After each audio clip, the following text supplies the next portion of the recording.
प्रिय विद्यार्थियों, कल हमने 5.2 एक्सरसाइज के 9 क्वेश्चन कंप्लीट कर लिए थे। आज हम क्वेश्चन संख्या 10 करने जा रहे हैं। तो देखना क्वेश्चन संख्या 10 में क्या कहता है, किसी एपी का 17वां पद, किसी एपी का 17वां पद उसके 10वें पद से 7 अधिक है, 7 अधिक है, इसका सारवंतर ज्ञात कीजिए। किसी एपी का 17वां पद 10वें पद से 7 अधिक है, इसने क्या कहा है 17वां पद, 17वें पद को आप A17 लिखोगे। क्या लिखोगे? A17। 10वें पद से 10वां पद क्या हो गया? A10 से 7 अधिक है। तो इन दोनों को मैं बराबर करना चाहूं तो इसमें मैं 7 जोड़ दूं, दोनों बराबर हो गए। 7 अधिक है तो इसका सारवंतर ज्ञात करना है। क्या निकालना है? सारवंतर। सारवंतर का मतलब आपको डी निकालना है। तो ध्यान देना, आपको क्या दे रखा है? A17 बराबर A10 प्लस 7। A17 की जगह आप लिख सकते हो A प्लस 16D बराबर A10 की जगह क्या लिखोगे? A प्लस 9D प्लस का कितना हो गया? 7। इनको उठा करके इधर ले आओ, पक्षांतर कर दो। A प्लस 16D माइनस का A माइनस 9D बराबर कितना हो गया? 7। A से A आपका कट हो गया, 16D में से 9D आप कम करोगे, 7D बराबर कितना हो गया? 7। D बराबर क्या हो जाएगा? 7/7। D का मान कितना आ गया? 1। D 1, इसका मतलब सारवंतर आपके पास में कितना आ गया? सारवंतर आपका हो गया 1। तो ये आपका क्वेश्चन संख्या 10 कंप्लीट हो गया। अब हम क्वेश्चन संख्या 11 कर रहे हैं। क्वेश्चन नंबर 11 के क्वेश्चन में क्या कह रहा है, ध्यान से देखना कि एपी 3, 15, 27, 39 का कौन सा पद का एपी का कौन सा पद, ध्यान से समझना इस क्वेश्चन को, कौन सा पद 54वें पद से 132 अधिक है? कौन सा पद? इसका मतलब है n का मान तो आपसे पास में पूछा गया है और n का पूछा गया है, तो ये मान किसका हो गया? an। कौन सा पद है, कौन सी संख्या, कितने पद है, कितनी संख्या है, उस समय आपको क्या निकालना है? n निकालना है। तो an आपको दे रखा है 54वें पद से 132 अधिक है। सबसे पहले आपको क्या निकालना है? 54वां पद। तो आपके पास में a का मान हो गया 3, d बराबर आप क्या लिखोगे? 15 माइनस 3 बराबर कितना हो गया? 12। A54 आपको निकालना है क्या? a plus 53D, a plus 53D। तो A54 बराबर आपने क्या लिखा? a का मान 3 प्लस 53 गुना d का मान आपके पास में कितना हो गया? 12। तो A54 बराबर क्या हो जाएगा? 3 प्लस 53 को आप 12 से गुना करोगे, 12 तो 2 बात क्या 36, 3 असल हो गई, 12 तो 60 और 3 63। तो A54 कितना हो गया हमारे पास में? 639। कितना बढ़ गया? 639। अब आपके पास में an कितना हो जाता है? an बराबर हो गया A54 प्लस 132। तो an बराबर A54 का मान आपने लिखा 639 प्लस 132। तो an बराबर हो गया 9 और 2 11, 3 और 3 6 1 7, 6 और 1 7। ये आपके पास में an बन गया। क्या बन गया? an। अब कौन सा पद, इसका मतलब n का मान आपसे पूछा गया है। किसका मान पूछा गया है? n का मान। तो आपने सूत्र लगाया an बराबर a plus n minus 1 into D. ये आपका an का फॉर्मूला हो गया। an की जगह आप क्या लिखोगे? 771 बराबर a की जगह हो गया 3 प्लस n माइनस 1 गुना d का मान आपके पास में कितना दे रखा है? 12। 771, 3 आपका पक्षांतर होकर के इधर आ जाएगा, -3 बराबर n माइनस 1 और गुणा में कितना हो गया? 12। ठीक है यहां तक? 771 में से आप 3 कम कर दीजिए, 8 6 768 बराबर n माइनस 1 और गुणा में कितना हो गया? 12। n-1 की गुणा में जो भी संख्या है वो कहां जानी है, भाग में। तो n-1 बराबर आपके पास में हो गया 768/12। तो n-1 बराबर 768 में आप 12 का भाग लगाओगे, 12 छक्के 72, बच गया कितना 4, 48, 12 4 48। तो n बराबर क्या हो जाएगा 64 प्लस 1 को पक्षांतर करके आगे ले जाओगे, n बराबर हो गया 65। तो आपके पास में 65वां पद है वो 54वें पद से 132 अधिक होगा। तो क्या होगा 65वां पद 54वें पद से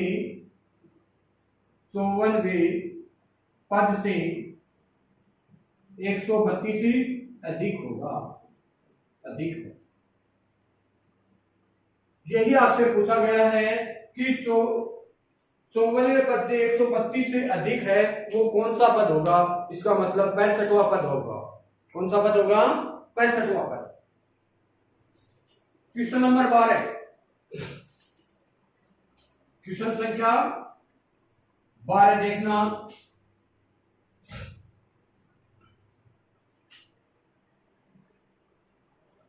12 का क्वेश्चन आपको दे रखा है, दो समांतर श्रेणियों का सार्वंतर समान है। दो समांतर श्रेणी है जिनका सार्वंतर क्या है, समान है। सार्वंतर समान है। फिर क्या कहता है, यदि उनके 100वें पदों का अंतर, 100वें पदों का अंतर, पदों का अंतर कितना है 100, तो इनके 1000वें पदों का अंतर क्या होगा, 1000वें पदों का अंतर पूछा गया है। तो याद रखना, अगर हमारे पास में कोई भी समांतर श्रेणी है और उनका सार्वंतर क्या है, समान है, तो चाहे उसमें कोई सा भी पद पूछा जाए, कोई भी पद हो, चाहे दूसरा पद हो, चाहे 8वां पद हो, चाहे 10वां पद हो, चाहे 1000वां पद हो, हमेशा सार्वंतर क्या रहेगा, समान रहेगा। तो 100वें पदों का अंतर 100 है, तो इसके 1000वें पदों का अंतर भी क्या होगा, 1000वें पदों का अंतर है क्या होगा, 100 ही होगा। 1000वें पदों का अंतर भी क्या होगा, 1000। जैसे हम एग्जांपल ले लेते हैं, कोई एपी हम बना लेते हैं, देखो 3 5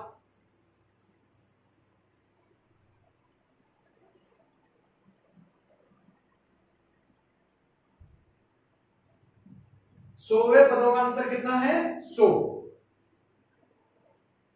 तो पहली ले लेते हैं 1, दूसरी आपके पास में 101 आएगी इस प्रकार से, तीसरी आपके पास में क्या आ जाएगी 201। तो देखना इसके पदों का अंतर कितना है 100, इसके पदों का अंतर भी कितना है 100।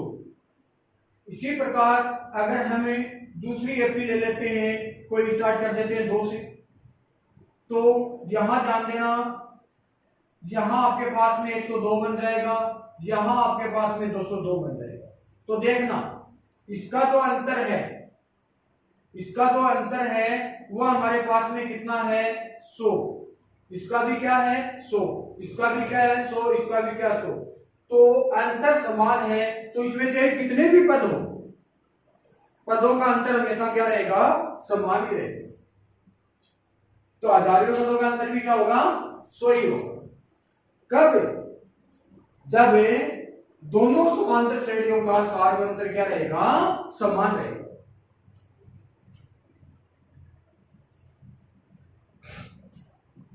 देखना आगे क्वेश्चन संख्या 13। क्वेश्चन संख्या 13 क्या कहता है, 3 अंकों वाली कितनी संख्याएं 7 से विभाज्य हैं। 3 अंकों वाली कितनी संख्याएं 7 से विभाज्य हैं। तो ध्यान देना, 3 अंकों की संख्या हमारे पास कहां से शुरू होती है, 100 से शुरू होती है। 100, 101, 102, 103, 104, 105, 106, 999, ये तो 3 अंकों की संख्या हो गई। कितने अंकों की संख्या है ये? 3 अंकों की संख्या। अब इसने क्या कहा है कि वो 7 से विभाज्य होनी चाहिए। किससे विभाज्य होनी चाहिए? 7 से। तो आप लिखोगे 7 से भाज्य संख्या है, 7 से भाज्य संख्या। तो देखो 100 में 7 का पूरा पूरा भाग नहीं जाता है, 101 में भी नहीं जाएगा, 103 में भी, 104, 105 में लगा करके देखना आप 7 का। 7 एकम 7 बच गया 3, 7 5 35, पूरा पूरा जा रहा है। इसका मतलब स्टार्टिंग की जो संख्या है वो आपके पास में 105 हो गई। फिर 7 से भाज्य, इसका मतलब 7 7 इसमें जुड़ता जाएगा। 105 में 7 जोड़ दिया 112, 119, 2 2 2। अब देखना अंतिम संख्या हमारे पास में इसकी क्या है? देखो 999 में लगा करके देखो आप 7 का भाग, 7 एकम 7 1 2 9 7 4 28, 1 9 7 दूनी 14 5, पूरा पूरा भाग नहीं जा रहा है। इसका मतलब यहाँ 8 रखोगे तब भी नहीं जाएगा। तो यहाँ ध्यान दीजिए आपके पास में शेष पर 0 बचना चाहिए। क्या बचना चाहिए? 0, तभी आपके पास में 7 से भाज्य होगा। यहाँ 0 कब बचेगा? जब यहाँ पे 4 है तो इसके ऊपर भी यहाँ पे भी क्या होना चाहिए? 4, तभी 0 आएगा। अब यहाँ पे 4 है तो यहाँ पर भी क्या आएगा? 4। तो इसकी अंतिम जो संख्या है वो हमारे पास में कितनी हो जाएगी? 994 हो जाएगी। अंतिम संख्या क्या हो जाएगी? 994। अब ध्यान देना, इसमें a का मान आपके पास में आ गया 105 और d का मान आपके पास में हो जाएगा 112 माइनस 105, d बराबर क्या हो जाएगा? 7। ये अंतिम मान है। इसका मतलब an का मान हो गया 994। कितना हो गया? 994। तब आप an का सूत्र लगाओगे। कितनी संख्या n का मान पूछा गया है तो an बराबर a plus n minus 1 into D. an की जगह आपने लिखा 994 बराबर a की जगह कितना हो गया? 105 प्लस n माइनस 1 गुणा में d का मान कितना हो गया? 7। 994 105 इधर आएगा माइनस 105 बराबर n माइनस 1 गुणा में कितना आ गया? 7। ठीक है यहां तक। अब 194 में 994 में से 105 कम कर दो आप, कितना बच गया?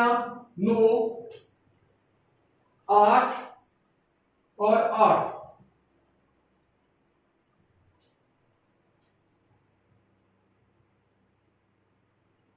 बराबर n माइनस 1 और गुणा में कितना आ जाएगा? 7। n माइनस 1 के गुणा में जो भी संख्या वो कहां आएगी? भाग में। n माइनस 1 बराबर हो गया 889 बटा 7।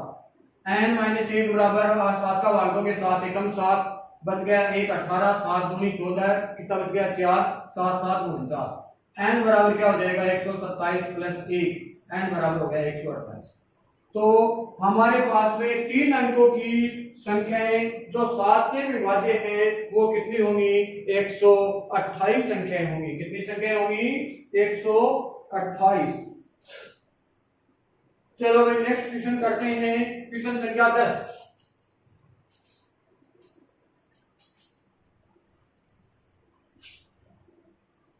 देखना क्वेश्चन संख्या 10 क्या कहता है। 10 दे रखा है 10 और 250 के बीच में, 10 और 250 के बीच कितनी संख्या है? 4 के गुणज बताने हैं कि 4 के कितने गुणज होंगे। किसके गुणज पूछे हैं? 4 के गुणज। कितने गुणज हैं इसका मतलब n का मान पूछा गया है। कितने गुणज हैं, कितने संख्याएं हैं, तो किसका मान पूछा गया है? n का। के बीच। अरे यहां पे थोड़ी सी बात आपको याद रखना है, 10 और 250 के बीच, इसका मतलब क्या है? न तो 10 शामिल है न ही 250 शामिल है, इनके बीच वाले शामिल है। यानी कि इनकी जो लाइन आएगी वो किस प्रकार आएगी? यहाँ पे 10 है और यहाँ पे 250, तो ये 10 हो गया, ये 250 हो गया। न तो 10 शामिल है न ही 250 शामिल है, इनके बीच वाले ये शामिल होंगे। ठीक है। एक क्वेश्चन आपके पास में इसका विपरीत आता है, 10 और 250 तक का नाम आता है। 10 से 250 तक से 250 तक। इसका मतलब है 10 से 10 को भी लेना है, 250 को भी लेना है और इसके बीच वाले को भी लेना है। तब आपके पास में इसका जो ग्राफ बनेगा वो इस प्रकार बनेगा। 10 भी आ जाएगा, 250 भी आ जाएगा और इसके बीच वाले भी आ जाएंगे। ठीक है, तो यह याद रखना है। इसका मतलब 10 और 250 के बीच के गुणज पूछे हैं। किसके गुणज हैं? 4 के। तो 10 और 250, 10 भी शामिल नहीं है, 250 भी शामिल नहीं है। कहां से शुरू है? 11, 12, 13, 14, 15, 249। किसके गुणज? 4 के गुणज। तो आप लिखोगे 4 के गुणज क्या हो जाएगा? 12, क्योंकि 11 में 4 का भाग नहीं जाता है। गुणज का मतलब पूरा पूरा भाग जाए। 4 के 12 पूरा पूरा जा रहा है, 12 भाग में 16, 4 के गुणे 4 जोड़ दो 20, 24, 2 लास्ट 249 तो है। 249 में 4 का भाग लगाओगे 6 4 24, 9 4 दूनी 8, तो एक शेष पर बच गया। तो 4 249 तो होगा नहीं, तो क्या होगा? 248। तो अंतिम मान हमारे पास में आ जाएगा 248। कितने गुणज? इसका मतलब किसका मान पूछा गया है? n का मान पूछा गया है। किसका मान पूछा गया है? n का मान आपसे पूछा गया है। तो a का मान हमारे पास में कितना हो गया? 12। d का मान हो जाएगा 16 - 12 बराबर है 4। ये मान किसका है? an का। an का मान हो गया 248। कितना हो गया? 248। आप an का फॉर्मूला लगाओगे, क्या होगा? a plus n - 1 into D. an की जगह हो गया 248 बराबर a का मान कितना? 12 प्लस n - 1 गुना d का मान हो गया 4। तो आपने क्या लिखा? 248, 12 इधर आएगा माइनस का 12 बराबर n - 1 और गुना में कितना हो गया? 4। ध्यान देना, 248 में से 12 कम कर दो, 6 3 236 बराबर n - 1 और गुणा में कितना हो गया? 4। n - 1 के गुणा में वो कहां जाएगा? भाग में। n - 1 बराबर हो गया 236 बटा में 4। तो n - 1 बराबर क्या हो गया? 236 में 4 का भाग दोगे 5 4 20 और 9 4 36 49। n बराबर क्या हो गया? 59 प्लस 1, n बराबर 60। तो 10 और 250 के बीच में 4 के जो गुणज होंगे वो कितने होंगे? 60 होंगे। 4 के गुणज कितने हो गए? 60 हो गए हमारे पास में। नेक्स्ट एग्जाम क्वेश्चन संख्या 11।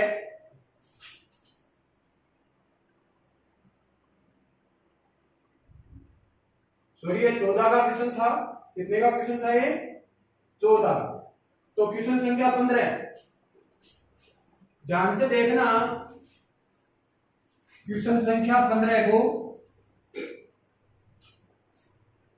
15 का क्वेश्चन आपको क्या दे रखा है? ध्यानपूर्वक देखोगे भैया क्वेश्चन को। n के किन मानों के लिए? n के किन मानों के लिए? n के किन मानों के लिए दोनों समांतर श्रेणी दे रखी है। दोनों समांतर श्रेणियों 63 65 67 डॉट डॉट डॉट और दूसरी समांतर श्रेणी दे रखी है 3 10 17 डॉट डॉट डॉट के nवें पद बराबर होंगे। कौन से पद बराबर होंगे? nवें पद। n के किन मान के लिए? इसका मतलब n का मान पूछा गया है। और प्रथम समांतर श्रेणी का nवां पद और द्वितीय समांतर श्रेणी का nवां पद क्या है? बराबर है। तो आपके पास में प्रश्नानुसार में क्या लिखा? प्रश्नानुसार प्रथम एपी का nवां पद एपी की जगह समांतर श्रेणी लिख लीजिए, एक ही बात है, बराबर द्वितीय एपी का nवां पद।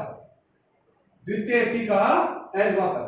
तो ध्यान देना, nवां पद, nवें पद का फॉर्मूला हमारे पास में होता है an पहले मैं प्रथम एपी का निकाल लेता हूं। प्रथम एपी का nवां पद इक्वेशन नंबर 1 ले दूं, क्या होगा? nवां पद a plus n minus 1 into D.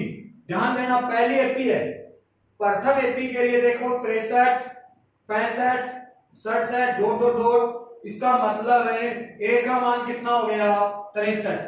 a का मान कितना हो गया? 63 प्लस n की जगह n माइनस 1 गुना d का मान 65 में से 63 कम कर दो, कितना आ गया? 2। क्या हो जाएगा? 63 प्लस 2 को n से गुणा किया 2n माइनस 2 को 1 से गुणा किया 2, तो 63 में से 2 कम कर दो 61 प्लस 2n। ये तो प्रथम एपी बन गई का nवां पद। अब आप लिखोगे द्वितीय एपी का nवां पद। द्वितीय एपी का nवां पद मतलब फॉर्मूला वही है, n का बनेगा, क्या हो जाएगा? a plus n minus 1 into D. ध्यान देना द्वितीय एपी यह रही, a का मान हो गया 3 प्लस n की जगह n माइनस 1 और d का मान 10 में से 3 कम कर दो, कितना आ जाएगा? 7। कितना आ जाएगा? 7। तो हमारे पास में क्या हो गया? द्वितीय an बराबर 3 प्लस 7 को n से गुणा किया 7n माइनस 7, an बराबर 7n, 7 में से 3 जाएगा माइनस का 4। अब देखो समीकरण 1 में आप मान रख दीजिए। समीकरण 1 में मान रखने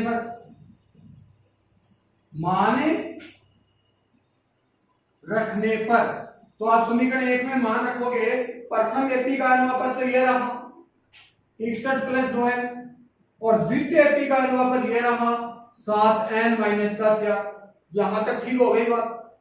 ध्यान देना 61 पक्षांतर करके 4 को इधर लेके आओगे, प्लस का 4 बराबर 7n माइनस के 2n, तो 61 और 4 हो गए 65 बराबर 2, 5n कर दूं क्या?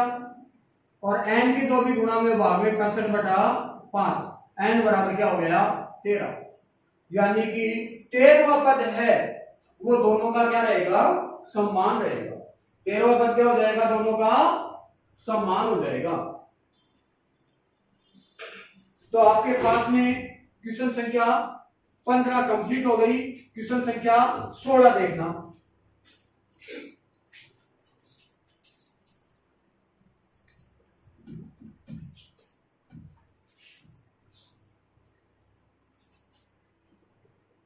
क्वेश्चन संख्या 16 देखो, 16 में आपको दे रखा है एपी ज्ञात कीजिए जिसका तीसरा पद, तीसरे पद को आप क्या लिखोगे? a3 बराबर दे रखा है 16। अब सातवां पद, यहां ध्यान देना है, सातवां पद 5वें पद से 12 अधिक है। सातवां पद मतलब है a7, 5वें पद से a5 कितना अधिक है? 12 अधिक है। ये 12 अधिक है तो 5वें पद में आप 12 जोड़ दीजिए, दोनों क्या हो जाएंगे? बराबर अधिक है। एपी आपको ज्ञात करनी है, क्या निकालना है? एपी। तो देखना सबसे पहले आपको a3 दे रखा है, तो a3 की जगह आप क्या लिख सकते हो? a प्लस 2d बराबर a3 लिख सकते हो। तो a प्लस 2d बराबर कितना हो गया? 16। या इक्वेशन नंबर कितनी बन गई? 1। दूसरी ध्यान देना a7 की जगह a प्लस 6d लिखोगे आप, बराबर a5 की जगह a plus 4d plus 12।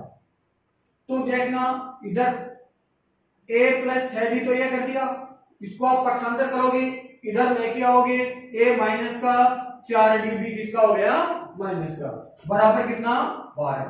a plus का ये a माइनस का, 6d में से 4d कम कर दो, कितना आ जाएगा? 2d बराबर है 12। और d के जो भी गुणा में वो कहा जाएगा भाग में, d बराबर 12 बटा 2, d बराबर 12 में 2 का भाग दोगे 6, 12 में आप 2 का भाग लगाओगे, कितना आ जाएगा? 6। d का मान आ गया। d का मान आप समीकरण नंबर 1 में रख दो। d का मान समीकरण 1 में रखने पर, तो देखो आप समीकरण नंबर 1 में रखोगे तो a प्लस 2d बराबर कितना हो गया? 16। तो a का तो a हो गया, प्लस 2 गुना d का मान कितना है? 6 बराबर हो गया 16, ए प्लस 6 दूनी 12 बराबर है 16, ए बराबर हो गया 16 माइनस 12 और ए बराबर 16 में से 12 कम करोगा 4। यहां तक ठीक हो गया, ए का मान आ गया, डी का मान आ गया, आपको बनाना क्या है एपी, तो आप एपी बनाओ।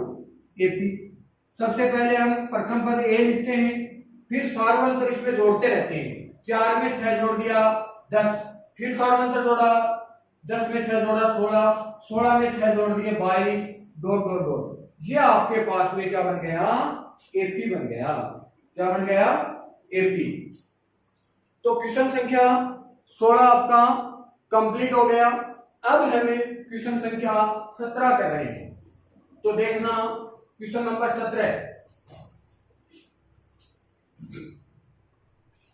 17 में आपको दे रखा है कि एपी 3 8 13 डॉट डॉट डॉट 253 के अंतिम पद से 20वां पद याद करना है। अंतिम पद से आपसे पूछा गया है, अंतिम पद से 20वां पद। तो देखो अंतिम ओर से मैंने आपको फॉर्मूला लिखा रखा है पद याद करने का। तो सबसे पहले ए का मान हो गया 3 और ये अंतिम मान है एन, कितना हो गया 253, और डी का मान कितना हो जाएगा 8 माइनस 3 बराबर है 5। अब अंतिम ओर से 20वां पद, इसके लिए फॉर्मूला होता है an माइनस 1 इंटू डी, ये लिखा था अंतिम ओर से पद याद करने का। an की जगह आपको दे रखा 253 माइनस n आपके पास में 20वां पद पूछा 20 माइनस 1 गुना डी का मान कितना हो गया 5। तो 253 माइनस 20 में से एक जाएगा 19 गुना 5, तो आपका हो गया 253 माइनस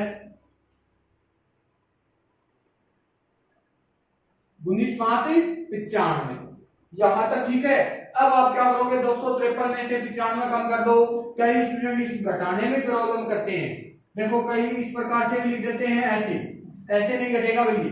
तो आपको कैसे लिखना है 253 इकाई की तरफ से इकाई की तरफ, ये लीजिए 13 में से 5 8 और ये 5 और ये 1 158, कितना हो गया 158। तो अंतिम ओर से 5वां पद है वो आपके पास में कितना हो गया 158। तो आज आपके 17 क्वेश्चन कंप्लीट हो गए। क्वेश्चन 3 बच गए हैं 5.2 में, वो हमें नेक्स्ट कक्षा में करेंगे। ठीक है, थैंक यू।